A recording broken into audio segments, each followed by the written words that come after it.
بسم اللہ الرحمن الرحیم۔ میاں اور بیوی کے درمیان تعلقات ہمیشہ خوشگوار نہیں رہ سکتے۔ بگاڑ کے اسباب پیدا ہوتے ہی رہتے ہیں، لیکن ایسے بگاڑ کو خدا کی شریعت پسند نہیں کرتی کہ دونوں ایک دوسرے کے ساتھ قانونی طور پر رشتہ ازدواج میں بندھے رہیں، مگر عملاً ایک دوسرے سے اس طرح الگ رہیں کہ گویا وہ میاں اور بیوی نہیں۔ ایسے بگاڑ کے لیے اللہ تعالیٰ نے 4 مہینے کی مدت مقرر کر دی ہے۔ یا تو اس دوران میں اپنے تعلقات درست کر لیں، ورنہ ازدواج کا رشتہ منقطع کر دیں، تاکہ دونوں ایک دوسرے سے آزاد ہو کر جس سے نباہ کر سکیں اس کے ساتھ نکاح کر لیں۔ آیت میں چونکہ قسم کھا لینے کے الفاظ استعمال ہوئے ہیں، اس لیے فقہا نے اس آیت کا منشا یہ سمجھا ہے کہ جہاں شوہر نے بیوی سے تعلق نہ رکھنے کی قسم کھائی ہو، صرف وہیں اس حکم کا اطلاق ہوگا۔ باقی رہا قسم کھائے بغیر تعلق منقطع کر لینا، تو یہ خواہ کتنی ہی طویل مدت کے لیے ہو، اس آیت کا حکم اس صورت پر چسپاں نہ ہوگا۔ مگر کچھ فقہا کی رائے میں یہ ہے کہ خواہ قسم کھائی گئی ہو یا نہ کھائی گئی ہو، دونوں صورتوں میں ترک تعلق کے لیے یہی 4 مہینے کی مدت ہے۔ حضرت علی اور ابن عباس اور حسن بصری کی رائے میں یہ حکم صرف اس ترک تعلق کے لیے ہے جو بگاڑ کی وجہ سے ہو۔ رہا کسی مصلحت سے شوہر کا بیوی کے ساتھ رابطہ منقطع کر لینا جبکہ تعلقات خوشگوار ہوں، تو اس پر یہ حکم ثابت نہیں ہوتا۔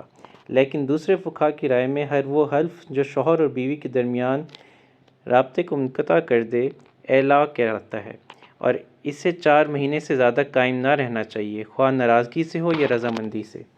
بعض فقہا نے اس کا مطلب یہ لیا ہے کہ اگر وہ اس مدت کے اندر اپنی قسم توڑ دیں اور پھر سے تعلق قائم کر لیں تو ان پر قسم توڑنے کا کفارہ نہیں، اللہ ویسے ہی معاف کر دے گا۔ لیکن اکثر فقہا کی رائے میں یہ قسم توڑنے کا کفارہ دینا ہوگا۔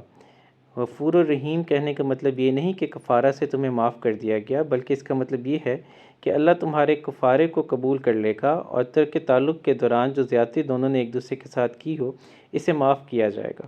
حضرت عثمان ابن مسعود زید بن ثابت رضی اللہ تعالیٰ عنہ کے نزدیک یہ رجوع کا موقع 4 مہینے کے اندر ہی ہے۔ اس مدت کا گزر جانا خود اس بات کی دلیل ہے کہ شوہر نے طلاق کا عزم کر لیا ہے، اس لیے مدت گزرتے ہی طلاق خود بخود واقع ہو جائے گی اور وہ ایک طلاق بائن ہوگی، یعنی دوران عدت میں شوہر کے رجوع کا حق نہ ہوگا۔ البتہ اگر وہ دونوں چاہیں تو دوبارہ نکاح کر سکتے ہیں۔ حضرت عمر، علی ابن عباس اور ابن عمر سے بھی ایک قول اسی معنی میں منقول ہے اور فقہا نے اسی رائے کو قبول کیا ہے۔ بعض فقہا اس رائے سے یہاں تک تو متفق ہیں کہ 4 مہینے کی مدت گزرنے کے بعد خود بخود طلاق واقع ہو جائے گی، مگر ان کے نزدیک وہ ایک طلاق رجعی ہوگی، یعنی دوران عدت میں شوہر کو رجوع کر لینا کا حق ہوگا، اور رجوع نہ کرے تو عدت گزر جانے کے بعد دونوں اگر چاہیں تو نکاح کر سکیں گے۔ بخلاف اس کے حضرت عائشہ رضی اللہ تعالیٰ عنہ، ابو درداء اور اکثر فقہا مدینہ کی رائے میں یہ ہے کہ 4 مہینے کی مدت گزرنے کے بعد معاملہ عدالت میں پیش ہوگا اور حاکم عدالت شوہر کو حکم دے گا کہ یا تو اس عورت سے رجوع کر لے یا اسے طلاق دے دے۔ حضرت عمر، حضرت علی اور ابن عمر کا ایک قول اس کی تائید میں بھی ہے، یعنی اگر تم نے بیوی کو ناروا بات پر چھوڑا ہے تو اللہ سے خوف کرو اور وہ تمہاری زیادتی سے خوب واقف ہے۔